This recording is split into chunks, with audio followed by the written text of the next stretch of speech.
Another little video. Greetings to anybody who has joined me on the back of coming to one of my sessions in Bucharest recently, or in Milan recently, or in Funchal, Madeira recently. Love to have you on board. For anybody who's come from anywhere else, you are welcome. And for those of you who have been with me all along, bless you. Let's talk about, Lord of the Rings. In Lord of the Rings, Aragorn and his friends go into a mountainside at one point to look for allies from the dead men of Dunharrow, if I get it right. And they run into those dead men and their leader, called Riok, who appears in the films as a green ghostly spectre. It's my favourite part of the films. If it's a long time since you've seen it, or you haven't ever seen it, that's what Riok looks like there. And he says to Aragorn, he says something like, "The way is shut. It was made by the dead, and the dead keep it. Maybe till the time is right," something like that. And then he reiterates again, "The way is shut." Why do I mention that? We will see. We'll come back to that. Please keep it in your head. Differentiation. You may not particularly like the term differentiation. You may find it annoying. I think I've mentioned this before, but I don't have a vested interest in the term itself. I don't get any money from it. I've written 2 articles years ago with the title Differentiation in it, but I mean, I'm not bothered whether you use the term, like the term, or whatever. What I think is, if you give language classes, you probably give language tasks, set language tasks. I imagine it would be quite tricky to give language classes without setting language tasks if you're working in any kind of a communicative second language acquisition paradigm. And if you give language tasks, then sometimes you're going to want to adjust those tasks to better meet the purposes, to meet the student's language ability. And that's it, innit? That's language, that's differentiation. The essence of it, I think, for me. Now, teachers sometimes say to me, "Christopher, what about if you give a task, you give a simpler version of a task to the struggling learners and they don't want to do it. They don't want to do the simpler task." To which I reply, I mean, my gut instinct reply is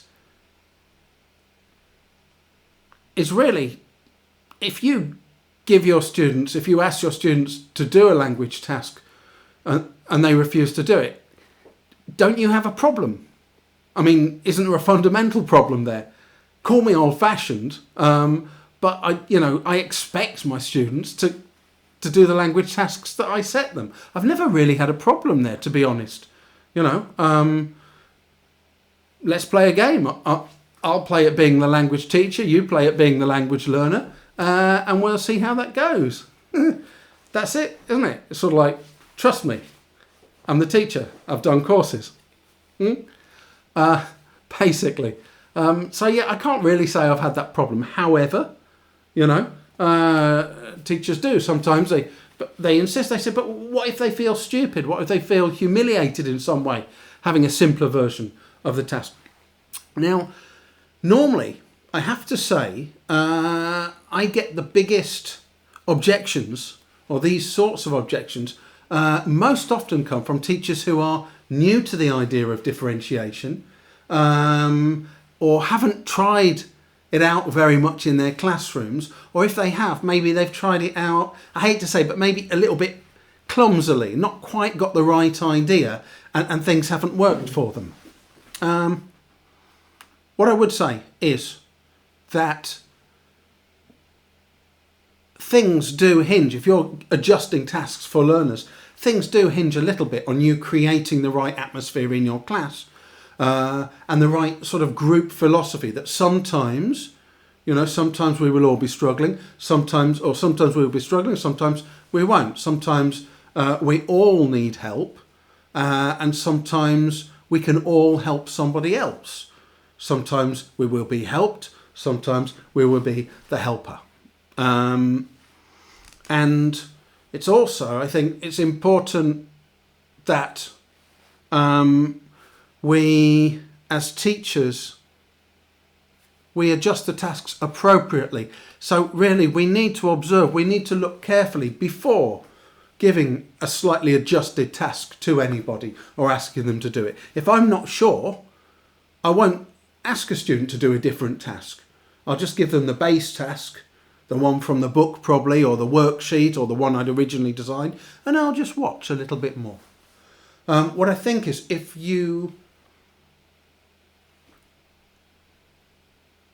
have observed accurately, if you are sensitive in the way you ask people to do an adjusted task, and if it's appropriate to their level, you won't have a problem. If a student really needs help, and if that help you give them is genuine, and it's on the ball, it's gauged correctly, they will be grateful. Why would they not? So I've never really had anybody object to the adjusted, and I've given hundreds and hundreds of adjusted tasks over the years. I mean, I do it all the time. I've said this in a previous video, and really, it's just a case of shrink fitting the task to a learner in a particular moment, even if it's a very small aspect of that task, or expanding the task a little bit if somebody needs a little bit more. So yes, not genuinely, from my point of view, not really. It's not really ever been a problem. But if learners don't want to do the version of the task I offer them, but teachers still, they said, no, but no, what if they feel stupid? What if they, what if they feel stupid about that? Like I say, it just doesn't come up. Or what if they want to do the more difficult task? What if they want to try it? I think that's a really good question. And my reply is, fine. It's fine because, unlike Ryok and his friends, with us in the language class, the way is always open. Leave the way open for them to try the more difficult task. But maybe with a caveat. Teacher, I want to do what he or she or they are doing. So, okay. You can do that. That's fine, because the way is always open. However, before you do that, I'd like you to do this thing that I asked you to do. And if you can do this thing fine, then you can try that. Bing! Or caveat number 2. Teacher, I want to do that. I want to do what she's doing. And say, okay, you can. I mean, it might even help motivate them. The challenge might help a learner lift their game. And you never know, they may surprise us. So yes, you can do that. But what I need you to do is I need you to do the first 2 or 3 and then show me what you've written or what you've put, just so I can check you're on track. Or if it's some kind of speaking, it's like, yeah, okay, you can do that. In fact, you can do that with her. I don't mind. But I want you to do the first 2 or 3 exchanges here so that I can hear and make sure you're fine. That's another caveat. Ding! Third caveat. Teacher, I want to do that. I want to do that version. It's like, oh, really? Okay. If you think so, you can, because the way is always open. But I want you to make me a promise. What, teacher? If you have problems, I want you to come to me so that I can help you. And maybe we give you this task again, you do this one, then you go back to that. But come and ask me if you're having problems. I trust you and I'll leave that with you, okay? Okay, teacher. The way is open. Strength and energy with your teaching.